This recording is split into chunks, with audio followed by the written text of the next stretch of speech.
Yo les trashers! Vous n'êtes sûrement pas passé à côté, Demon Slayer est terminé, et le moins que l'on puisse dire, c'est que ça a fait couler beaucoup d'encre et générer beaucoup de débats. Et malgré que le manga soit fini, avec Chauve, on a continué les théories. Parmi les 9 piliers que l'on connaît, lequel d'entre eux est le plus puissant? Les 9 guerriers les plus forts du monde de Kimetsu, avec tous des pouvoirs très différents. Naturellement, tous sont excessivement forts, mais si on fouille un peu, une hiérarchie finit par se dégager. Regardons ça. Le pilier du son, Uzui Tengen. Oui, ce colosse d'1m98 pour 95 kg est bon dernier du classement. Il a beau avoir pour lui une musculature impressionnante au point d'être considéré comme le deuxième pilier le plus fort physiquement, ce n'est pas ça qui fera la différence contre des lunes supérieures. Non, ce qui compte c'est sa technique, son souffle, qui est sur le papier très impressionnant. Il a développé le souffle du son, un dérivé du souffle du tonnerre qu'il est le seul à maîtriser. Il y associe une technique de combat qu'il appelle la partition, qui consiste en l'analyse des mouvements de son adversaire qu'il déstructure en différents sons. Ça lui permet d'analyser les mouvements de son ennemi et de repérer les ouvertures potentielles pour asséner de puissants coups dévastateurs. Vous l'aurez sans doute remarqué, c'est exactement comme ça que Tanjiro se bat. Si Tanjiro le met en pratique avec son odorat, Tengen, lui, utilise ses oreilles. Tanjiro a donc beaucoup appris au contact de ce pilier, rencontrant pour la première fois quelqu'un comprenant son style de combat. Mais alors, pourquoi est-il dernier? Ces deux lames enduites de poudre explosive à laquelle les démons sont sensibles, couplées à sa force physique et son ouïe exceptionnelle, en font pourtant un adversaire redoutable. Ouais. Je connais cette théorie. Malheureusement, tout ça c'est en théorie, et dans les faits, Tengen n'est pas si impressionnant que ça.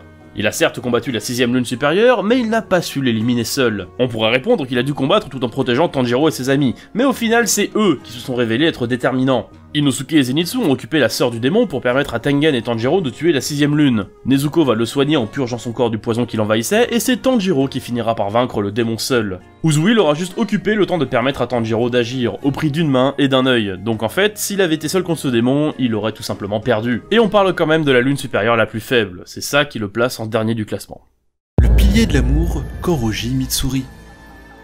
Alors elle, c'est vraiment la pourfondeuse qu'on n'a pas vu venir. Elle est toute mignonne en apparence, mais ça ne l'empêche pas de démolir chaque démon sans aucune once de pitié. Pourtant, du haut de son 1m67, elle paye pas de mine. Ce qui ne l'empêche pas de cacher une force physique impressionnante et une grande habileté à la lame. Elle maîtrise le souffle de l'amour, un souffle unique et dérivé du souffle de la flamme qu'elle a pu maîtriser grâce à ses muscles surdéveloppés. Un souffle unique car nécessitant une épée qui l'est tout autant. Une lame souple et flexible, très fine, s'apparentant presque à un fouet. Par sa souplesse naturelle, elle est la seule à pouvoir la maîtriser. Mitsuri est également le premier pilier à avoir développé la marque, attribut apparaissant chez ceux côtoyant des utilisateurs proches du souffle originel, le souffle du soleil. Il débloque une perception différente de la réalité, permettant à son utilisateur de prévoir les mouvements de son adversaire. Or, c'est en combattant aux côtés de Tanjiro qu'elle la révélera, lui permettant de tenir tête à l'ultime clone de la 4ème lune supérieure, non sans grande difficulté. Elle est forte, c'est sûr, mais ses exploits ne sont juste pas au niveau des autres piliers. Ça se sentira surtout à la fin, peignant à vaincre une nouvelle lune et n'arrivant pas à suivre le rythme contre Muzan.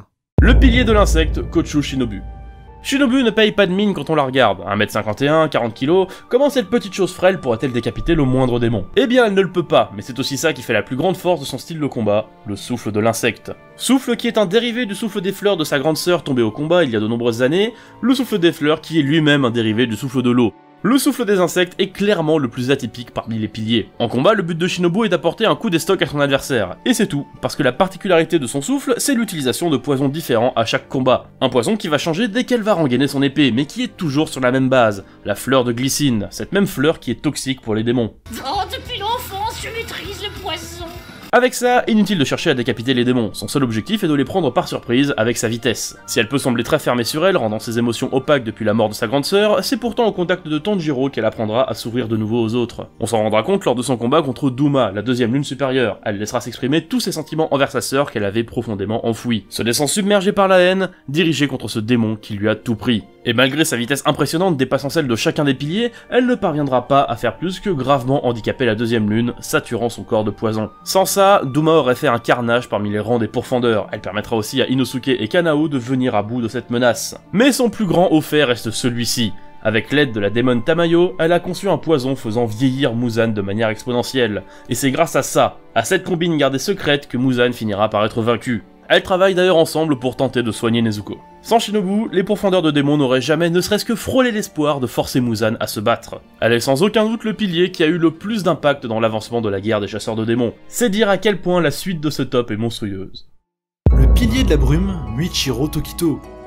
Le plus jeune des piliers et sans aucun doute celui qui aurait pu devenir le plus puissant. Jeune garçon souvent perdu dans ses pensées, incapable de se concentrer plus de 3 minutes, toujours au visage impassible, comme s'il avait vécu un traumatisme sévère. Et c'est peu de le dire, il a survécu à 2 attaques de démons. Dans la première, il perdra sa famille, sa seule famille restant étant son frère jumeau, qu'il perdra dans une seconde attaque. Attaque qui l'immobilisera durant de longs jours, le forçant à voir le corps de son frère se décomposer. Changeant ce petit garçon toujours jovial et positif, en visage froid et antipathique. Et de nouveau grâce à Tanjiro, il a su s'ouvrir aux autres, à redécouvrir l'empathie, redonnant du sens à pourquoi il se bat. C'est ce qui lui permettra de venir à bout de la 5ème lune supérieure sans aucune difficulté. En même temps, Tokito est doté d'un potentiel presque effrayant. Il est devenu le pilier le plus prometteur après 2 mois d'entraînement, son souffle de la brume lui permet de troubler la perception de son adversaire, l'aidant à le prendre par surprise. Il a la marque des chasseurs de démons, lui permettant de voir le monde transparent, et surtout, il est capable d'utiliser la lame rouge.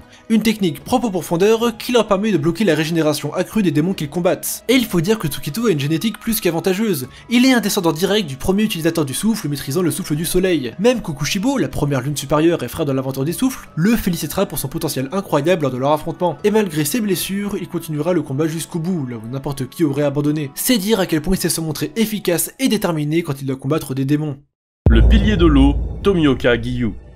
Le premier chasseur et pilier qu'on a vu dans la série, nul doute qu'il s'agissait d'un pilier extrêmement important. De longs cheveux noirs, des yeux d'un bleu profond, un kimono bimotif atypique, contrairement au personnage qu'on peut rencontrer dans un shonen classique, il n'est pas un guerrier sans peur et sans reproche. De nature prudente, il ne se bat que quand il est sûr de l'emporter, et c'est pourtant au contact de Tanjiro et Nezuko qu'il commencera à avoir envie de protéger les autres, n'agissant plus par devoir, mais pour ses proches. Grâce à Tanjiro, il surpassera son complexe d'infériorité, lui qui n'aurait jamais dû survivre à l'épreuve des sélections de pourfendeurs. Il a été en effet très vite vaincu avant d'être sauvé par son ami, Sabito.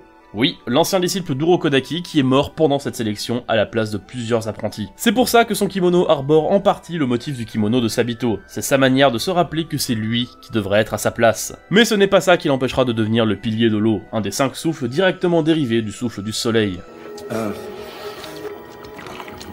Le Dorlo, dans 20-30 ans, il n'y en aura plus. Il le maîtrisera au point d'inventer un mouvement qui lui permettra de parer toute attaque le prenant pour cible, et c'est d'ailleurs grâce à ce 11e mouvement qu'il éliminera la 5e lune inférieure en un seul coup. Mais surtout son plus haut fait reste l'élimination du démon Akaza, la 3e lune supérieure. Il a beau la combattre aux côtés de Tanjiro, qui devra tantôt le protéger et tantôt le laisser porter le coup fatal, c'est bel et bien lui qui fera l'objet de multiples éloges de la part du démon. Il le décrit très sobrement comme le pilier de l'eau le plus fort et le plus rapide de ces 50 dernières années. Rien que ça. Malgré les lourdes blessures qu'il subira, il tiendra tête à Muzan. Il tiendra son sabre jusqu'au bout, dirigeant la dernière offensive de l'humanité contre son plus grand prédateur. Le pilier des flammes, Kyojuro Rengoku.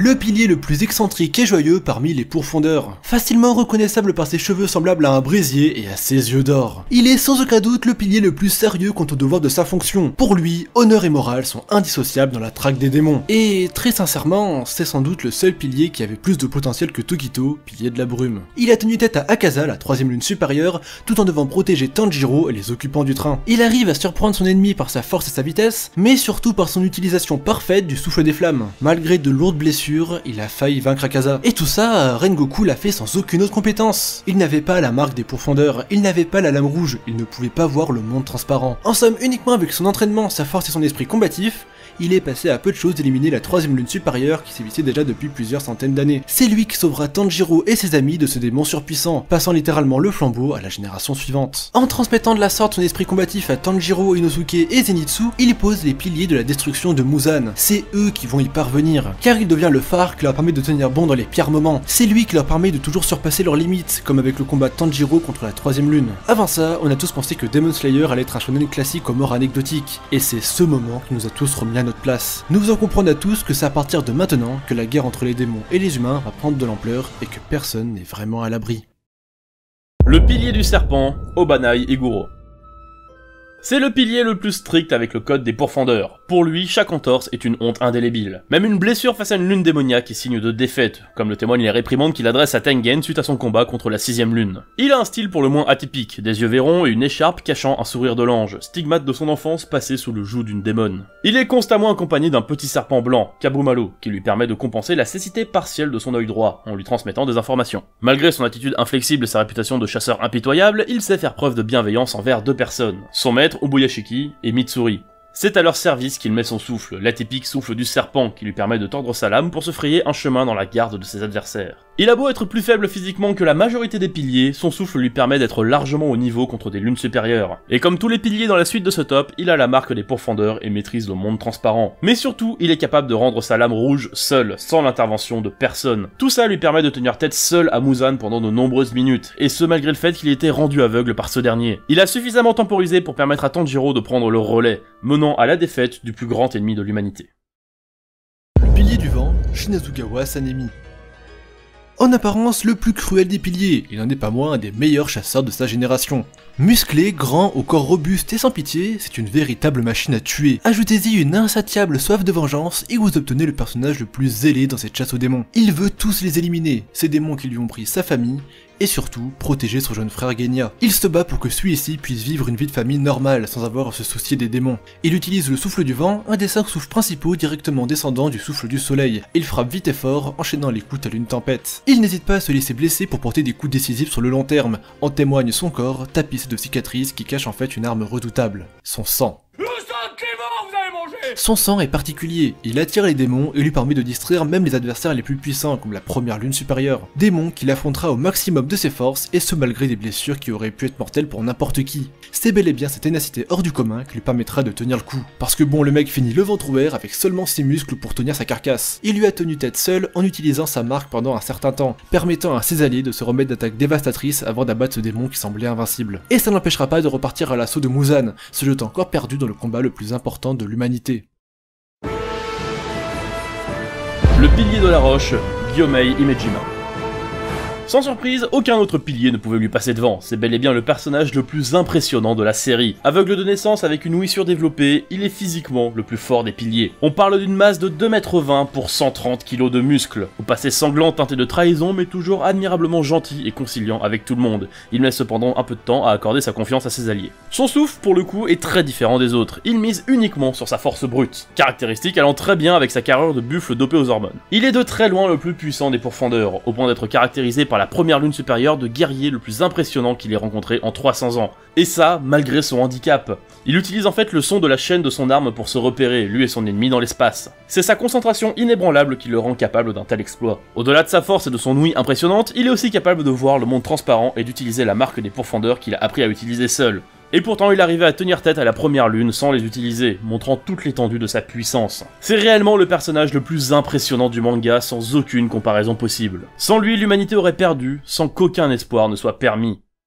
Bien qu'ils soient tous de puissance variable, les piliers ont tous eu un rôle précis dans l'élimination de Muzan. Certains transmettront espoir et détermination, certains assureront l'élimination des démons les plus puissants, et certains temporiseront pour mettre leurs alliés dans de meilleures dispositions. Tout ça dans le seul but de sauver l'humanité. Et même s'ils étaient conscients de ces différences de niveau entre eux, ils ont toujours composé de manière à optimiser les pouvoirs de chacun. Et dans cette dantesque bataille menée par le fils de leur maître, ils ont supporté sa détermination au plus haut, et ont permis à Tanjiro de devenir l'élément central de la destruction de Muzan. Si un seul de ces guerriers avait été différent, les pourfendeurs n'auraient sûrement pas triomphé. On espère que cette vidéo vous a plu, c'était vraiment super dur de hiérarchiser les piliers de Demon Slayer, mais c'était un pur kiff à faire. Avant de vous quitter, j'aimerais vous parler rapidement des travaux de fans qu'on a un peu utilisés dans la vidéo. La communauté de Demon Slayer est bourrée de personnes de grand talent qui animent les pages du manga afin de vous faire vivre la meilleure expérience possible. Donc n'hésitez surtout pas à checker leur taf, tous les liens sont dans la description. N'oubliez pas le petit pouce en l'air et surtout le partage, c'est super important pour cette chaîne qui est au fond toute jeune. Sur ce, je vous fais une bise d'orbu emplie d'amour viril, c'était Chauve Burlesque et Kélian, à la prochaine tout le monde.